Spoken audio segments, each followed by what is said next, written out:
good morning guys. Welcome back to my video. It's Emily Van Meter here, and today it's kind of exciting. I've been wanting to do this for a while. Today we're talking about my postpartum weight loss journey. So I know weight's kind of like an iffy topic and some people aren't comfortable with it, but I'm just going to tell you my experience. I'm out of breath because I stood up too quickly. It's fine. My experience with how I lost weight after having a baby, how I gained the weight during pregnancy, and how that all just happened and is continuing to happen. So let me preface by saying everybody has a different experience losing weight and gaining weight during pregnancy. I know some people who have gained a ton of weight and have struggled to lose it. I know some people who lost the weight instantly. Some people who only gained like 15 pounds during a pregnancy and then whoop, gone. So it totally is different per person, and you can't compare yourself. That's what I did for a while. I was comparing myself to other people who were pregnant then or who I know had been pregnant. And that's not helping anyone. So don't do that. But let's rewind a few years, shall we? Growing up in my middle school and high school years, my sister was anorexic, and from then on, I kind of had a skewed view on food and exercise and weight gain and all that stuff. And I wanted to be thin. I wanted to be attractive. I wanted to, which obviously these don't go hand in hand, but my brain was just like, oh gosh, if the number goes up, I'm less pretty. So, dumb things like that you think in high school. Then I went off to college and I got into the fitness fad. I started following so many people on YouTube. I went to the gym. My Texas Tech Lubbock gym was amazing. They had everything, and of course it's included with your just going to school there.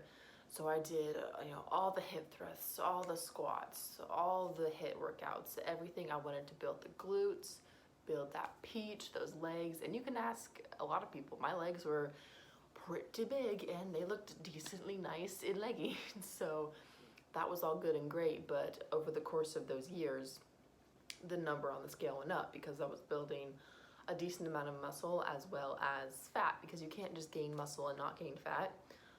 So I liked how I was looking, the numbers kept going up, and then I kind of got to the end of my college years and I was sitting at 182. It was pretty high. It's the highest I'd ever been, and I still liked the way I looked for the most part. I was starting to get a little chunkier than I wanted. Like my arms were getting pretty squishy. My face was starting to fill out a little bit. I didn't feel confident unless I sucked in wearing lots of clothes, and my clothes were getting tight. So I was thinking, maybe this is time to probably consider cutting back, because I had just kept going up for the course of 4 years, and my brain was scared that I would never stop going up in the weight gain. So I was like, let's kind of cut back, let's think. But I was going off to Alaska, so it wasn't my first priority at the time. Then in Alaska, of course, I got pregnant, and my brain was so selfish at the time. One of the first thoughts I had was, I'm too young to let my body go. I was just turned 22. I had just turned 22.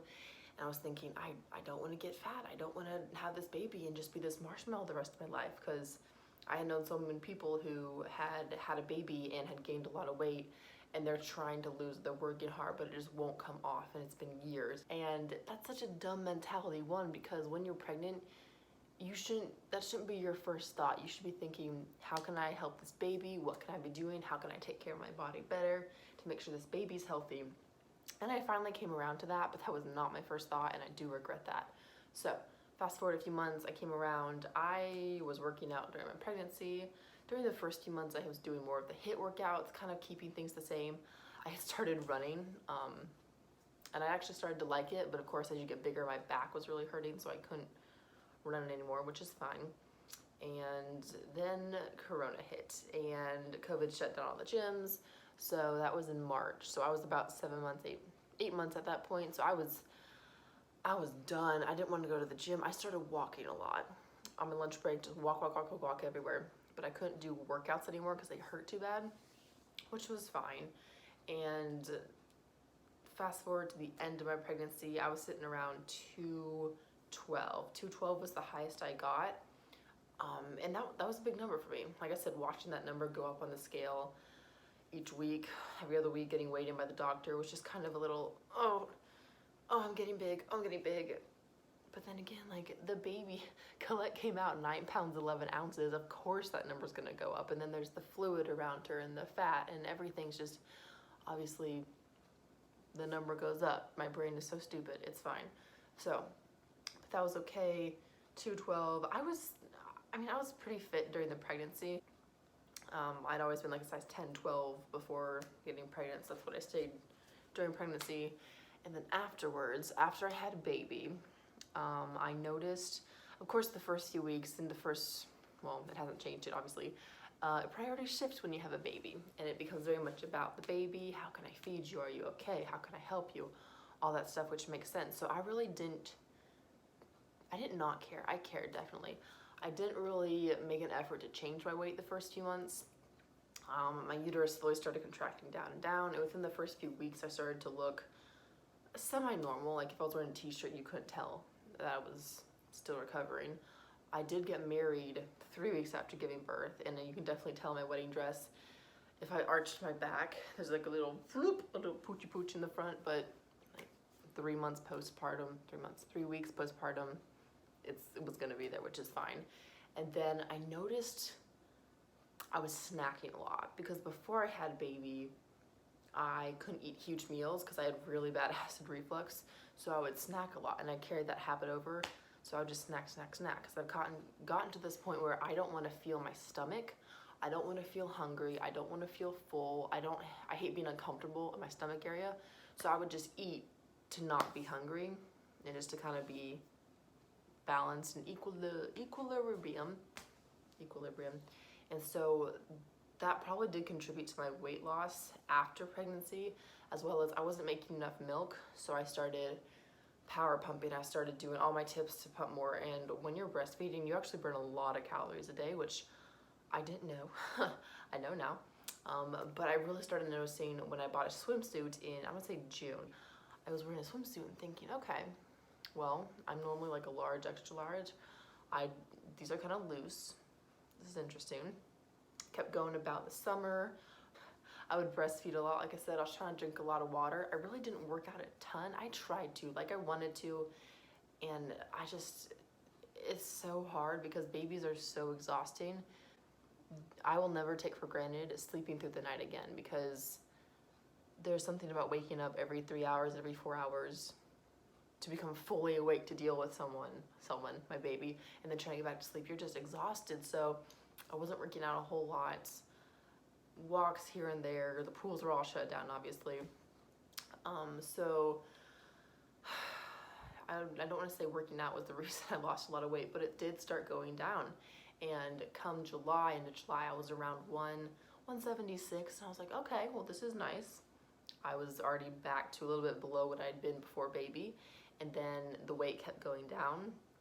I was still pumping a lot, still eating, kind of snacking here and there, wasn't getting a ton of sleep, never kept dropping, and then I was the 170, and then come August and September I was 168, and then October hit, and I went to just a well checkup with my doctor, and I was 160. I had not been 160 since like a freshman in high school, before I had filled out and puberty and gone through get my curves and all that. So initially my brain was like, oh my gosh, you're 160, this is awesome. But it was a lot of muscle that I had lost. It was fat and muscle. So obviously, like I said, you can't gain or lose one. They're both gonna go up and down. So obviously, like, my legs aren't as big, my butt's not as big, my arms aren't as big, which I actually like my arms right now. That is a bruise. I don't know how I got that. Face isn't as big, so everything just shrank, which is, pros and cons. I get exhausted going up the stairs now, which never wanted to get there, but that's fine. And I can't do as many squats. Obviously, muscles aren't as good. I got sore walking 1.5 miles last month when I tried to do that, so it just we went back to ground zero for working out, which is okay. I believe there's a season for everything, and if this season is focused on baby and work and family and work-life balance, that is fine. Like, I was so surprised at how much I stopped caring after baby, because guess what? Your baby doesn't care how you look. Your baby just wants to be fed.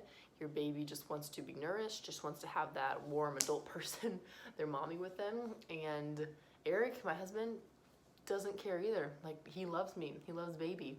He's never gonna tell me, oh my gosh, you're ugly because you're fat. Like, no, it's so much deeper than that. So all in all, it was about a 50-pound weight loss over the course of 7 months, because she turned 7 months a few days ago.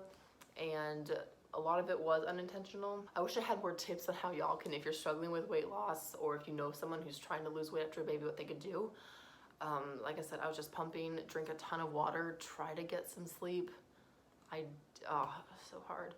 Try not to stress. Stress was a huge factor, and stress doesn't help with anything. So I'm gonna show y'all how I look right now. So this is where I'm at right now. Muscle, arms. I mean, obviously I'm wearing a shirt, but then, yeah. This, see if I flex. Ugh. And these are a size 6 shorts. I used to be a size 10, 12.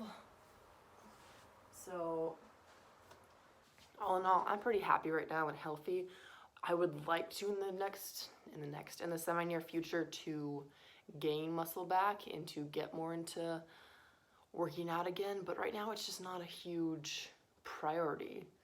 I'm healthy, like I said, I go on walks, I stay fit, drink a ton of water, but there's a season for everything, so it's not gonna be the end of the world if I can't get back into the gym in the next few months. So anyway, y'all, that is going to wrap up the video of what happened pre, during, and post-pregnancy and how I lost the 50 pounds. It could be totally different on the next kid. I could gain 50 pounds and not lose it. Yeah, we'll just have to see what happens, but guess what? It's not the end of the world. Your body's doing an amazing thing. It's building another human, so how dare we be focused on how we look in that time and anything about us when we're working very hard to help this little human. So that's my advice to y'all. Don't be too hard on yourselves. Don't compare yourself with other people's journey, and be gracious in the recovery time. It takes a while for your body to bounce. I've heard people say, you know, your body took 9 months stretching out to build a baby, so you can't expect things to bounce back in 2 weeks. So be patient with that as well. And have a good support system. Like I said, your significant other, if he loves you, will not judge you for how you look at the time. He'll be a support, and he's been amazing. I love Eric so much. So that is all. Thank you so much for watching, and I will see you all next time. You wanted to say, give me the binky. Hi. We just woke up. We slept until 9 this morning. Well, she woke up at 5:30, then went back to bed at 6:30 after I fed her and changed her. And then we slept until 9 accidentally. So I don't even set my alarm clock on my off days anymore, because she normally wakes up at 6:30 or 7. And you didn't this time, so I get a snap from Dad, Eric, we call him Dad, my husband, and he's like, where are y'all? It's 9 o'clock, and we normally snap him good morning at work, and he's like, are y'all sleeping? I was like, oops. We slept until 9, what the heck? But we're happier for it, so, oh, ow. Okay, say goodbye, people. Goodbye, people. Okay, goodbye.